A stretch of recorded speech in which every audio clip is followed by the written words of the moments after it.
50 teams, 30 from MLS, 20 from Liga MX. John Sutcliffe reporting that this Super League could happen with the two leagues merging, Herc. Is this a good idea? Let me just say, take that reporting with a grain of salt. A 50-team league between 3 different countries. I don't even know how you can get FIFA to come on board with that. I don't even know how logistically that would work.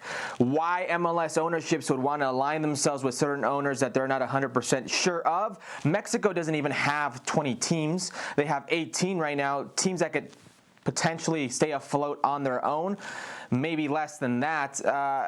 It's a good idea in theory of an international competition, of an interleague play, sort of a cup kind of thing, if you will. Like we have the Open Cup, and Canada has a Canadian Cup, and Mexico has Copa MX. A sort of version, if you will, a Super League version of this would be great, but I don't see it being 50 teams. I don't see it happening 2026. I understand where they want to get with this relationship between the U.S., Canada, and Mexico. I understand what they're going for. It's what sells. It's sexy at the moment, but there's no chance I see it happening with 50 teams. Do you like this, Ali? Nope, I sure don't. Now, I can see from the perspective of Liga MX that they see the market here in the United States and they feel like, you know what? There's a lot of untapped potential there, and there's a lot of dollars on the table that we can get a hold of if we do this correctly, if we go and market ourselves in a different country. Of course, that opens a windfall of money for Liga MX, and they're saying, you know what? We can take advantage of that. However, there are so many differences between these two leagues. Let's not even go into the details of the fact that MLS is a single entity structure. So everything that happens in MLS with every team in Major League Soccer is an oversight and supervised by MLS. Liga MX doesn't have this structure. And so now what are we talking about? How do we then manage those things coming together? Let's not get into what a 50-team league would look like, because that would be impossible to even consider as a possibility. Let's say that, for example, you now have a Major League Soccer and a Minor League Soccer, because you have to break it into League One and League Two. How about the new owners and expansion teams that are coming into Major League Soccer that are paying $200, $300 million for a new franchise, and then you tell them, hey, guess what? We got quite a project for you here. You know that Major League Soccer that you signed up for? Not quite. You're going to go to Minor League Soccer. Look, there are so many challenges logistically here that make it so very difficult for me to think that this can be done anytime soon, and certainly by 2026. Look, you understand why it's attractive to everybody, I think. Liga MX and the U.S. market, and to the U.S.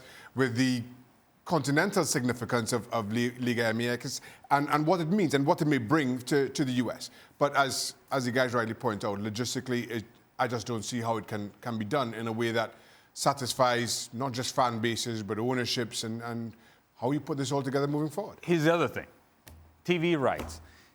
People may not be aware of this, and Herculez can speak to this as well, that TV companies in Mexico have a lot of power into what happens with Liga MX and the Mexican national team. There's a lot of pull, a lot of interest. And now you have TV rights that are going to be up, and so those people are going to give up some of that power just to accommodate Major League Soccer. There's a multitude of things and variables here that people that make this sort of statements do not take into consideration. Relegation, promotion. How do you establish that in a country in which that doesn't exist as part of the sports culture? In the United States, that doesn't exist. Now you have to establish it, you have to put it in, make sure that people are into that and want that as part of their reality. Well, good luck with that as well. There's so many things here that don't quite add up, other than the fact that Liga MX wants to say, well, we want that money, and the US and MLS for that matter saying, you know what, it opens a different market for us. If I'm MLS, I'm not touching that at all, because I'm thinking that I can grow on my own. Think of the growth of MLS since 1996 to where we are now. You don't need Liga MX to continue to grow. What you need to do is have success at the international level, have success in the regional competition.